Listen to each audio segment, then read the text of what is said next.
Ketika kesetiaan dibalas keraguan, duet Maut Pecco Quartararo jadi ancaman. Bursa transfer makin memanas, dunia MotoGP kembali digemparkan oleh sang pembalap pengembang Ducati, Francesco Bagnaia.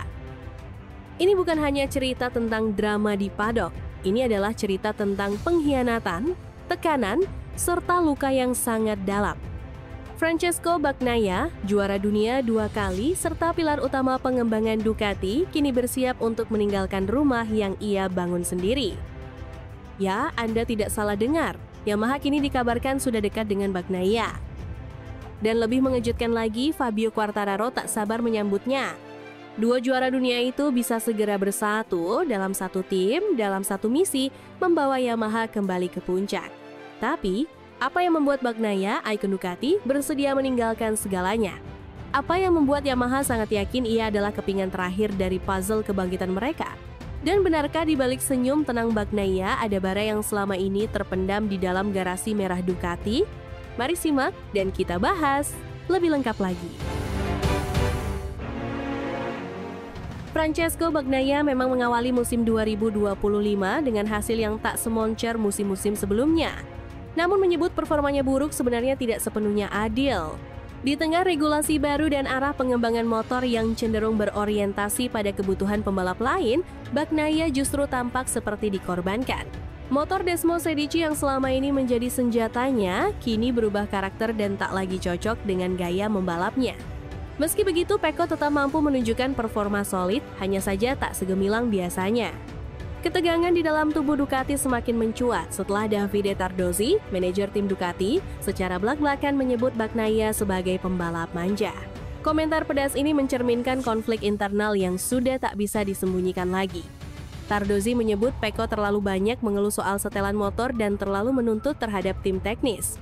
Bagi penggemar Ducati, sikap petinggi Ducati itu sangat mengejutkan. Selama ini, Bagnaia dianggap sebagai anak emas Ducati, sosok yang membawa kejayaan setelah era Casey Stoner. Namun kini, hubungan itu tampak retak. Tak heran jika rumor perpindahan Pecco ke tim lain makin kencang terdengar. Ironisnya lagi, keluhan Pecco yang sempat dilabeli sebagai berlebihan itu justru terbukti memiliki dasar kuat ketika rekan setimnya Marc Marquez mengalami kecelakaan pada GP Jerez dalam kondisi teknis yang serupa dengan yang telah dikhawatirkan Bagnaia sejak awal musim. Namun dunia balap selalu kejam dan performa lebih keras bicara dibanding sejarah. Sementara Ducati sedang dilanda konflik internal, Yamaha justru menunjukkan kebangkitan. Setelah 2 musim kesulitan dengan motor yang kurang kompetitif, tim biru ini akhirnya menemukan titik terang. Fabio Quartararo kembali tampil sebagai pembalap tajam dan brilian. Terbukti di 2 seri terakhir Jerez dan Le Mans, Quartararo berhasil meraih 2 pole position berturut-turut dan memecahkan rekor lap time di kedua sirkuit tersebut. Ia juga finish di posisi kedua di Jerez setelah bertarung ketat dengan Marquez sepanjang balapan. Ini adalah sinyal kuat bahwa Yamaha telah kembali ke jalur pengembangan yang benar. Dengan semangat baru dan kemajuan teknis, Yamaha mulai melirik tandem baru bagi Quartararo. Dan disinilah nama Pecco Bagnaia masuk dalam radar. Yamaha siap menyodorkan kontrak besar berdurasi 2 tahun untuk Pecco, termasuk dukungan penuh dari tim teknis Eropa guna memperkuat departemen aerodinamika dan elektronik untuk Yamaha YZR M1. Fabio Quartararo secara terbuka mengaku antusias dengan gabungnya Bagnaia menjadi rekan satu timnya. Aku ingin bertandem dengan yang terbaik. Pecco adalah salah satu pembalap paling teknis dan cerdas di lintasan. Akan menyenangkan jika kami bisa berbagi garasi, ucapnya usai MotoGP Prancis. Quartararo juga memuji kemampuan analitis Pecco dalam membantu pengembangan motor. Menurutnya, kehadiran Bagnaia tidak hanya akan meningkatkan level kompetisi internal di tim, tetapi juga mempercepat pengembangan Yamaha yang masih tertinggal dalam hal top speed dan kestabilan agar bisa kembali bersaing dengan Ducati dan KTM di semua trek. Yamaha kini sedang menyiapkan Project Phoenix 2027, sebuah rencana besar untuk membawa kembali kejayaan mereka. Dalam proyek ini, Yamaha ingin menduetkan 2 juara dunia, membentuk tim impian yang tidak hanya cepat di tikungan, tapi juga punya kecepatan maksimum yang mampu bersaing di trek cepat seperti Mugello dan Qatar. Dan di tengah proyek besar ini, mereka butuh figur sentral, seseorang yang tahu bagaimana cara membawa tim ke jalur kemenangan. Pecco diyakini menjadi bagian penting dari proyek tersebut, terutama karena pengalamannya dalam membangun motor Ducati dari biasa menjadi mesin juara dunia. Di sisi lain, banyak yang menilai bahwa Ducati terlalu terburu-buru dalam mengguncang fondasi tim mereka. Mengabaikan kontribusi besar Bagnaia demi hasil jangka pendek bisa menjadi bumerang. Selain itu, mereka juga akan kehilangan stabilitas internal, kehilangan arah pengembangan motor, dan bahkan menghadapi ancaman eksodus talenta dari dalam tim.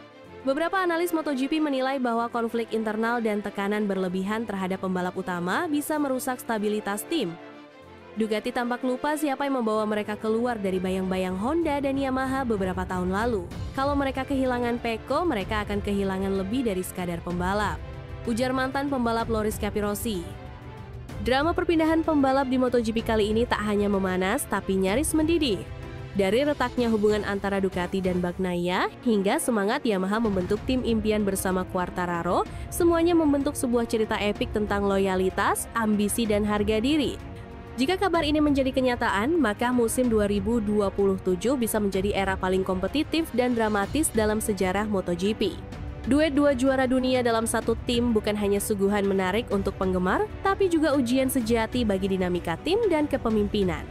Kini, dunia MotoGP hanya bisa menunggu. Akankah Pecco benar-benar berlabuh di Yamaha?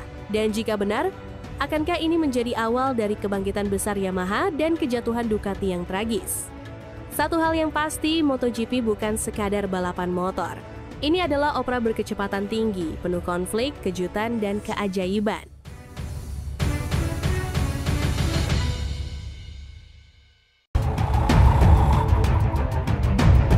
Titik balik kebangkitan Yamaha, Pecco Bagnaia merapat ke Monster Energi Yamaha dan akan duet dengan Fabio Quartararo. Tak ada yang menyangka, dunia MotoGP dibuat gempar. Sebuah kabar mengejutkan berhembus kencang dari paddock. Francesco Bagnaia siap meninggalkan Ducati. Bukan karena keinginannya sendiri, melainkan karena tempatnya di tim pabrikan kini mulai terancam oleh siapa lagi kalau bukan Alex Marquez, sang adik dari 8 kali juara dunia yang kini mencuri perhatian. Dan lebih mengejutkan lagi, tujuan Pecco bukan main-main, yaitu tim Monster Energi Yamaha. Ya, Yamaha, pabrikan yang sempat terpuruk kini mulai bangkit dengan mesin barunya, dan mereka siap menyambut Pecco dengan tangan terbuka untuk menduetkannya dengan Fabio Quartararo. Apa yang sebenarnya terjadi, dan benarkah ini akan menjadi transfer paling dramatis dalam sejarah MotoGP? Mari simak dan kita bahas lebih lengkap lagi. Francesco Bagnaia adalah ikon baru Ducati. Sejak membawa gelar dunia ke pabrikan asal Bologna itu pada 2022, Pecco dianggap sebagai fondasi utama dari era kejayaan Ducati modern. Dengan gaya balap yang presisi, kontrol emosi yang matang, dan feedback teknis yang luar biasa, banyak pembaruan elektronik dan geometri chassis lahir dari feedback Pecco. Namun dunia balap selalu kejam dan performa lebih keras bicara dibanding sejarah. Memasuki musim 2025, Bagnaia justru kesulitan tampil konsisten. Di 5 seri pembuka, ia hanya sekali memenangkan balapan, yaitu di Austin, sementara rival setimnya Alex Marquez justru terus menanjak. Menggunakan motor spek 2024 bersama Gresini, Alex tampil menggila. Konsisten finish 3 besar, bahkan lebih sering berada di depan Pecco. Di Jerez, ia sempat mencetak waktu tercepat di beberapa sesi latihan dan memenangkan balapan dengan kepercayaan diri tinggi. Situasi makin panas setelah bocoran dari paddock mengungkap ketegangan internal antara Pecco dan salah satu tokoh senior Ducati, Davide Tardozzi. Dalam sebuah wawancara ke media, Tardozzi dikabarkan menyindir Pecco secara langsung, menyebutnya sebagai terlalu manja dalam menghadapi tekanan. Komentar itu menyulut api dalam tubuh tim Ducati. Bukan hanya soal performa, tapi juga soal kepercayaan. Ada kesan bahwa sebagian pihak di dalam Ducati kini mulai kehilangan kesabaran terhadap performa Pecco yang dinilai selalu salahkan motor. Namun perlu dicatat, kritik ini telah mengabaikan fakta penting. Jika kita melihat sejarah, Pecco adalah arsitek di balik revolusi Desmosedici. Ia memberikan masukan tentang aerodinamika, mengarahkan revisi sasis, hingga menyempurnakan karakter mesin Ducati agar lebih bersahabat. Namun kini justru ia yang disalahkan, justru ia yang posisinya mulai digoyang. Di saat Pecco mulai merasa tidak dihargai di rumahnya sendiri, ada pintu lain yang mulai terbuka, dan itu adalah Yamaha. Setelah 2 musim terpuruk, Yamaha akhirnya bangkit. Puncaknya terjadi di GP Jerez 2025, di mana Fabio Quartararo berhasil finish di posisi kedua setelah duel sengit melawan Alex Marquez. Ini adalah podium pertama Fabio sejak akhir 2023 dan menandai kembalinya M1 ke barisan depan. Tak hanya itu, pada tes resmi pasca race di Jerez, Yamaha tampil menakjubkan. Fabio mencetak waktu tercepat kedua, sementara Alex Rins menempel di posisi ketiga. Mereka hanya terpaut tipis dari pemuncak tercepat, Marc Marquez. Mesin baru Yamaha 2025 kini lebih kuat, lebih stabil di corner exit, dan sudah jauh dari kesan kurang tenaga seperti musim-musim sebelumnya. Semua ini terjadi berkat reformasi besar-besaran di Departemen Teknik Yamaha dan menjadi sinyal yang sangat menarik bagi siapapun yang mempertimbangkan pindah. Dan kini Yamaha tidak mau hanya puas bangkit. Mereka ingin mendominasi. Dan untuk itu mereka butuh satu hal, pembalap besar untuk diduetkan dengan Fabio Quartararo, dan target utama mereka adalah Francesco Bagnaia. Dan kabarnya Yamaha tak hanya tertarik, mereka sangat agresif. Paolo Pavesio disebut telah melakukan pendekatan.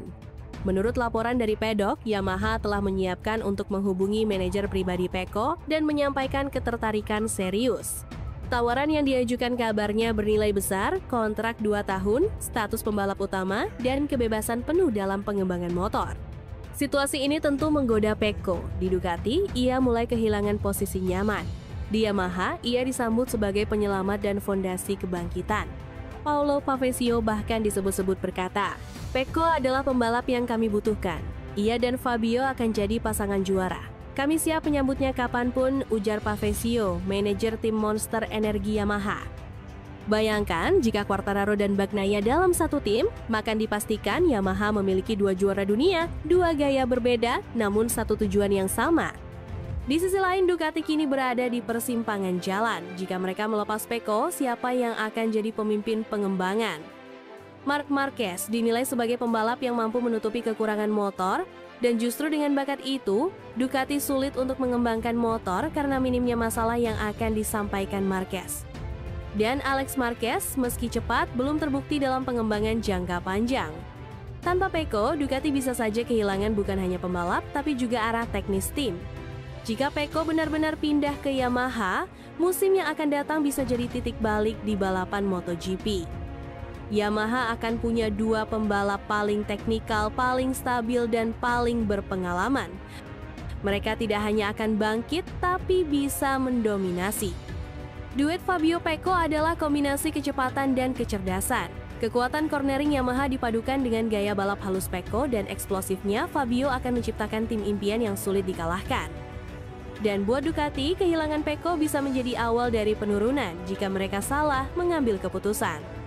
Akankah Pecco meninggalkan Ducati demi awal baru bersama Yamaha? Akankah kita melihat duo juara dunia Fabio Quartararo dan Francesco Bagnaia mengenakan seragam biru musim depan? Hanya waktu yang bisa menjawab.